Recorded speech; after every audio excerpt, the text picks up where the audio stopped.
Well, what a business it's been. It was an almost undignified scramble that took England over the line into the knockout stages of this T20 Men's World Cup.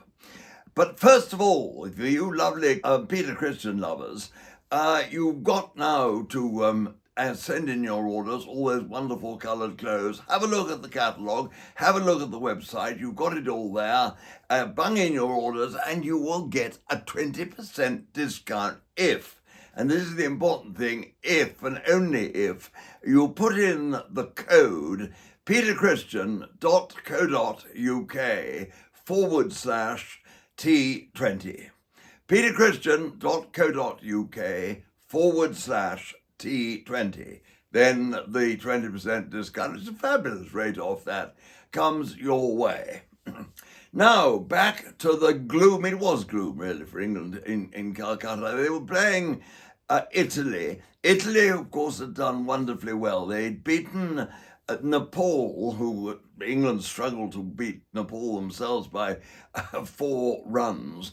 Italy beat them by 10 wickets. What a topsy-turvy World Cup this has been.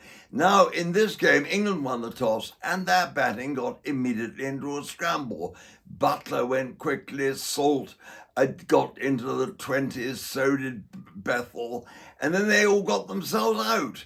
And they were at one point 107 for 5, and it was awful, and it was really left to two of the lowish order strikers, Will Jacks, who I think is an absolutely splendid cricketer.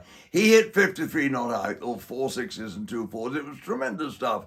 And Overton gave him good support at the end, and England just scrambled over the 200 mark. They got 202. Well, now this really should have been good enough for a good side to sweep away a minnow, shouldn't it? And this is when a side that really is a top-notch side should show their class. But what happened?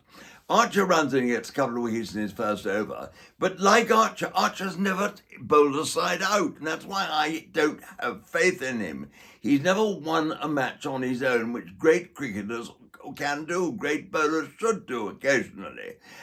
His final figures are 4 overs, 2 for 35. So he goes at jolly nearly 10 runs and over in his next 3 overs. I don't know. Anyway, England lost, England, confusing my metaphors. Italy lost 3 wickets for 20, and then they had a most remarkable partnership. Ben Menenti and Justin Mosca, who was one of the 2 openers. He opened with his brother Anthony against Nepal when they knocked off 120 odd to win. I mean, an amazing stand. Justin Mosca batted very well. Menenti hit the ball thunderously hard. They put on 92 runs, and then Justin Archer got out. Menenti followed quite soon. And then the end of the innings was held together by that marvellous Italian-sounding oh dear. Good heavens, Grant Stewart. Grant Stewart has been known in England as a cricketer, and so the players have known him quite well. Hit very lustily, made 45 very good runs. Then he was the first victim to be out at 178, and not another run was scored. The last 3 wickets all falling on 178. So England won, but by 24 runs. And there was a time when they could have lost. They were a little bit anxious. What has happened? Why can't England get it together? Is this a reflection of T20 cricket? Okay, T20 is a much riskier game that much more depends upon luck. But it's a cheaper form of the game, you have to say that. The techniques that guarantee success in Test cricket, those techniques are simply not to be seen. They're not on display, really, in the T20, which brings players down to another level rather than Test cricket, which raises them up. And it is extraordinary, this. I mean, no side in this competition, none of the full test-playing countrysides have really stamped their mark on the competition. I mean, England have struggled through to the last 8, but now Australia have gone. They've lost matches to Zimbabwe and to Sri Lanka.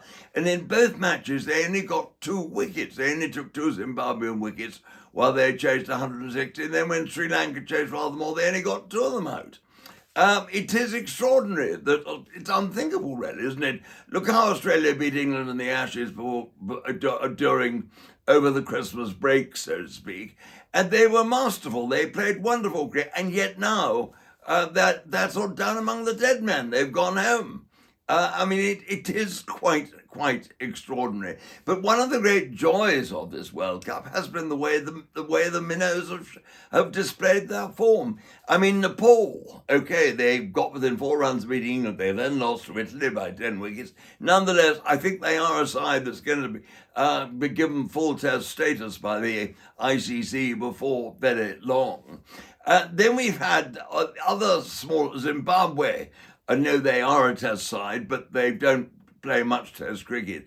They beat Australia, as I've already said, and we've seen some other remarkable results. The minnows getting up within touching distance of the superior sides. I mean, Scotland did a very good job. They lost, I know, to England by 5 wickets, but they ran them. They gave them anxious moments, and this must be good for the cricket, the body of cricket. But all the same, the gap between Test cricket and T20 cricket is getting wider and wider.